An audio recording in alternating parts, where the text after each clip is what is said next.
সারি করে সাজিয়ে রাখা কাঁচা মাটির পাত্রগুলো অপেক্ষা করছে রোদে শুকানোর। আসন্ন বাংলা নববর্ষকে ঘিরে বানানো হয়েছে এগুলো। পহেলা বৈশাখকে কেন্দ্র করে ব্যস্ত সময় পার করছেন টাঙ্গাইলের মৃৎশিল্পীরা। আমার যে খাটনি হিসাবে টাকা হয় না। আর কদিন পরেই নববর্ষ। এ সময় মাটির তৈজসপত্রের বেশ চাহিদা থাকায় তা তৈরিতে দম ফেলার ফুসরত নেই কারিগরদের। সারা দেশের মৃৎশিল্পের কারিগররাই এখন ব্যস্ত। বছরের অধিকাংশ সময় তাদের অবসরে কাটলেও ফাল্গুন থেকে বৈশাখ এই 3 মাস কাটে মহা ব্যস্ততায়। মাটি আনার নাগে, গাড়ি বইটা আনার নাগে, মাটিটা বিজান নাগে, কোপার নাগে, সেনা দেওয়ার নাগে, আবার নোয়া মাটি তুলা করার নাগে। নববর্ষের উৎসব ঘিরে টাঙ্গাইলের বিভিন্ন স্থানে আয়োজিত হয় বর্ষবরণ মেলা। সেই মেলায় ক্রেতাদের চাহিদায় থাকে নানা রকমের খেলনা ও মাটির জিনিসপত্র। তাই শেষ মুহূর্তে দিনরাত সমান তালে ব্যস্ত সময় পার করছেন মৃৎশিল্পীরা। হরেক রকমের মাটির তৈরি বিভিন্ন জিনিস আগুনে পোড়ানো শেষ করে রঙের আঁচড়ে ফুটিয়ে তোলা হয় বাহারি নকশা। সবটি একখানে কইরে পরে যে পুইনে পোড়া দিই, পরে যে নগর রং দেন নাকবো দিয়ে এই যে পুরান নাকি সারাদিন ধরে পুরান নাকবো। বান্ডেল থাকলে প্রতি সেনমানিতে টাকা বাঁচবে। বিকাশ সেনমানি বান্ডেল কিনে জিতুন প্রতি লেনদেনে। কুমোরপাড়ার এই কারিগররা কেউ রং করায় ব্যস্ত, আবার কেউ বা মাটির জিনিস বানাচ্ছেন এবং শুকোচ্ছেন। যেন দম ফেলার ফুরসত নেই এই মৃৎশিল্পীদের। সকাল কাছে উঠো আজান থেকে উঠে এই বাসি টাসি খাইরে সব কইরে নমু, আবার এক দাবার কইরে আবার নাস্তা ফাস্তা খামু, খাই আবার এক দাবার টুকটাতি আবার চান গোসল কইরে আবার খাওয়া দাওয়া কইরে আবার 10টা 11টা 12টা না কিন্তু আবার রাত্রে খাওয়ানো 10টা 11টা 12টায় খাওয়াবো।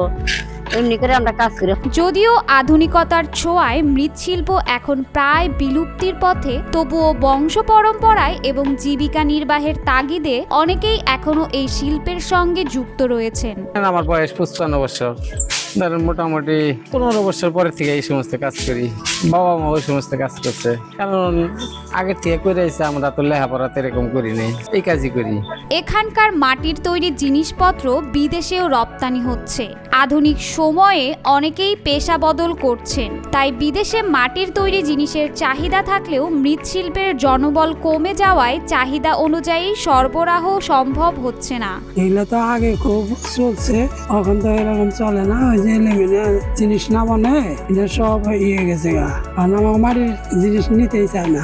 মৃৎশিল্পীদের হাতের তৈরি তৈজসপত্র গ্রামীণ মেলাতে মুগ্ধতা ছড়ায়। সারা বছর তেমন আয় না হলেও বৈশাখী মেলায় বেশ ভালো আয় করেন মৃৎশিল্পীরা। গ্রামীণ মেলায় মাটির কলস, হাড়ি, মটকা, বাসনকোসন, ডালা, পুতুল ও নানা রকম পশু পাখি মাছ বিক্রি করেন তারা। হাড়ি পাতিল যে মুরগা পাইলে খোরা ডাকনি সব পারি আমরা সবই করি। প্লাস্টিকের জন্য মাটির খেলনা আগের মতো এখন আর বিক্রি হয় না বলেও জানান কারিগররা। প্লাস্টিক নানান বিভিন্ন আইটেম বেরিয়েছে, ওগুলাই ব্যবহার করে, মাটির জিনিস তার ব্যবহার করে না কেউ। তবে পহেলা বৈশাখের গ্রামীণ মেলাতে মাটির বিভিন্ন তৈজসপত্র ও ছোটদের খেলনার কদর থাকে বেশি। টাঙ্গাইলের বিভিন্ন উপজেলায় একসময়ে 1235 জন মৃৎশিল্পী ছিলেন। কালের বিবর্তনে বর্তমানে হাতে গোনা খুব কমই মৃৎশিল্পী রয়েছেন। মৃৎশিল্পীরা বলেন, মাটির উপকরণের সকল কিছুর দাম বাড়ায় তাদের লাভ কম হচ্ছে।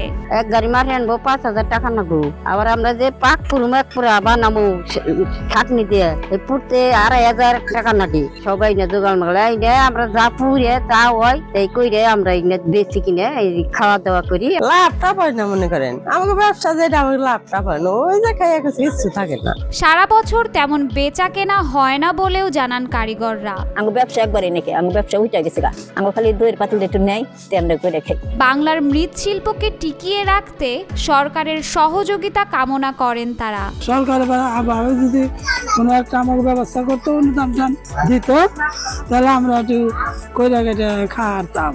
বিশিক টাঙ্গাইল জেলা শাখার সহকারী মহাব্যবস্থাপক শাহনাজ বেগম বলেন, মৃৎশিল্প বাংলাদেশের ঐতিহ্যবাহী শিল্প। বর্তমানে এটি বিলুপ্তির পথে। মৃৎশিল্পীরা যদি সহযোগিতা চান তাহলে তাদের সার্বিক সহযোগিতা করবে প্রশাসন। এরা যদি বিসিকের সহায়তার জন্য আসে, আমরা এদেরকে আর্থিক সহযোগিতা দিয়ে এদেরকে বাঁচিয়ে রাখার জন্য সার্বিক সহযোগিতা প্রদান করব।